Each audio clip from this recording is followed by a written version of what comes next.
The United Nations, particularly its Security Council, has been increasingly viewed as irrelevant due to its perceived ineffectiveness in preventing conflicts.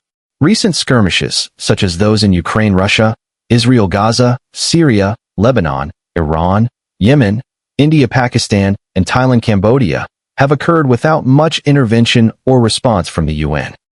Both sides involved in these conflicts often deflect blame onto each other and point to past intransigence by permanent members of the Security Council. As a result, there is a reluctance among nations to intervene and stop these skirmishes. The global military-industrial complex is expanding rapidly, with China now surpassing Europe in both scale and sophistication of weapon manufacturing. Countries like Israel, South Africa, India, Brazil, and Argentina are also developing advanced military industries despite their smaller economies.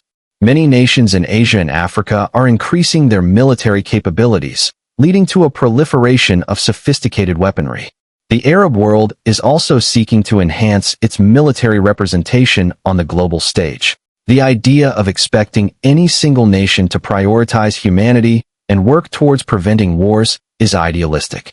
However, membership in the Veto Club is still highly sought after by nations not yet part of it. This is primarily about how leaders of nations can exert power or influence without taking responsibility to prevent wars. However, even the current members of the Veto Club are failing to fulfill these responsibilities. Calls for reforming the UN Security Council have been made, but current Veto Club members resist these changes on various grounds. Non-members often overlook their own actions and blame the dysfunctional UN Security Council for the need for reforms and their exclusion from the Veto Club. Some even suggest removing certain members due to economic and military imbalances within the club. This makes the Security Council hesitant to undergo any reforms, as the votes of existing members are crucial. An inactive UN Security Council serves no purpose for society. The increasing conflicts among UN members highlight the need for an effective Security Council with the power to intervene decisively if its resolutions are not followed. Failure to do so will only lead to ongoing tensions and wars that harm humanity. The League of Nations was initially formed for this purpose, eventually evolving into the United Nations. It served as a platform for major powers to understand each other's perspectives and decide on intervention to prevent wars. However, with complex relationships between military-industrial complexes worldwide, proxy wars are prevalent in regions like Yemen, Libya, Somalia, and parts of Africa, including the Thailand-Cambodia conflict. The current members of the Security Council need to acknowledge that they lack the ability to independently influence and intervene to prevent wars. If this recognition is made, their claim to veto power becomes questionable. A solution could be to expand the Security Council to include more permanent members, such as India, Japan, Germany, Brazil, Indonesia, South Africa, Egypt, or Saudi Arabia. In this new structure, any veto would require the agreement of at least 3 permanent members. This reflects the current global reality where no single nation can act alone on humanitarian issues, considering military, economic, and other factors.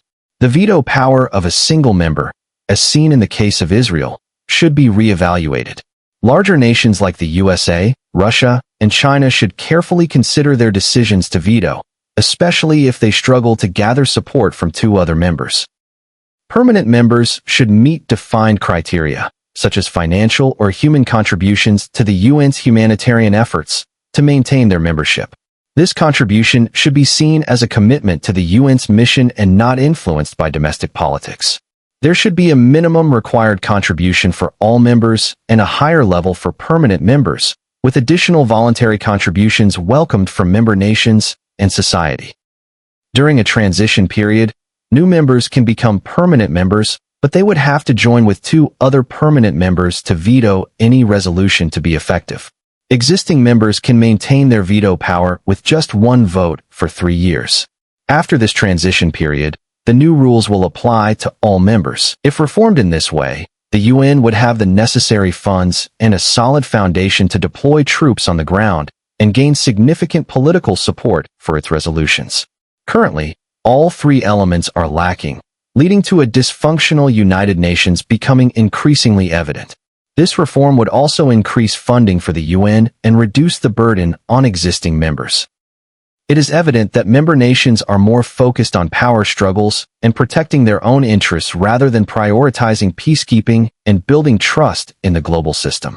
For example, in Gaza, the UN is unable to take action due to reluctance from some members to support politically motivated resolutions. The U.S. president's assertion that the U.S. is the primary force preventing wars highlights the shortcomings of the current UN system. However, efforts to reform the system are stalled as the Council is primarily urged to expand membership rather than improve effectiveness. If the permanent members are willing to share power and responsibilities with others, it would restore confidence in the UN system. It is crucial that the UN undergo meaningful reform to avoid repeating the failures of its predecessor, the League of Nations.